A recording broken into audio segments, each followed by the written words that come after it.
Hello everyone, সকলকে good morning. কেমন আছো তোমরা? তো এর আগের দিন তোমাদেরকে দেখিয়েছি সাজু বিয়ে, আর আজকে দেখাবো হচ্ছে বাসি বিয়ে। আর এই ভাগ্নির পরিচয় আর তোমাদের নতুন করে দিতে হবে না, এ হচ্ছে বড়দির মেয়ে। এত পরিমাণে কিউট, মানে কি বলবো, বলার বাইরে। আর এখানে দেখো কি সুন্দর ডান্স করছিল।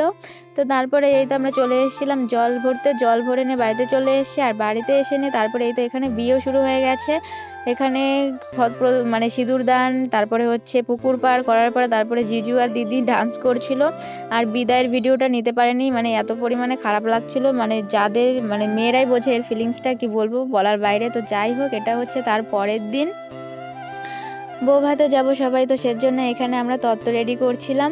আর সব কিছু রেডিও হয়ে গেছে, আর এদিকে আমরাও রেডি হয়ে নিয়ে বেরিয়ে পড়েছি। এই তো বাসও চলে এসছে, তারপরে এই তো দেখতে দেখতে দিদি বাড়িতেও চলে এসছে। আর এসে নিয়ে সবাই সবার মতন আগে দিদির সাথে গিয়ে ফটো তোলা। সে নিয়েই তো সবাই দিদির সাথে ফটো তোলা নিয়ে ব্যস্ত হয়ে পড়েছে। তো যাই হোক, ফটো টটো তুলে নিয়ে তারপরে এই তো আমরা চলে গিয়েছিলাম খাবারে। আর এই তো খাবারের মেনু দেখিয়ে দিলাম। তো খাবার খেয়ে নে তারপরে এই তো আমরা এখন বেরোবো। তো এই তো চলেও এসছি প্রায়। আর এই তো আস্তে আস্তে এখানে রেল গেট পড়ে গেছে, কি বলবো, কমসে কম 30 থেকে 35 মিনিট আমাদের এখানে দাঁড়াতে হয়েছিল। আর এত অন্ধকার জায়গায় এত পরিমাণে মশার কামড় খেতে হয়েছিল, এটা আমি কোনোদিনও ভুলবো না। পরপর 4টা ট্রেন গিয়েছিল, মানে সত্যি এত বিরক্ত লাগছিল বলার বাইরে। তারপরে এই তো বাড়িতেও চলে এসছি। আর আজকে হচ্ছে আমরা বাড়ি যাচ্ছি। আমি আর বোন পিসা দিয়ে এসেছিলো, মানে নিয়ে এসেছিলো আমাদেরকে।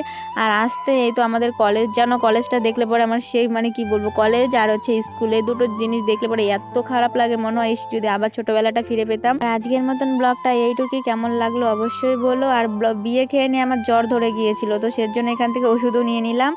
তো কেমন লাগলো কমেন্টে অবশ্যই বলবে। দেখা হচ্ছে নেক্সট কোনো মিনি ব্লগে। সবাই ভালো থেকো, রাধে রাধে।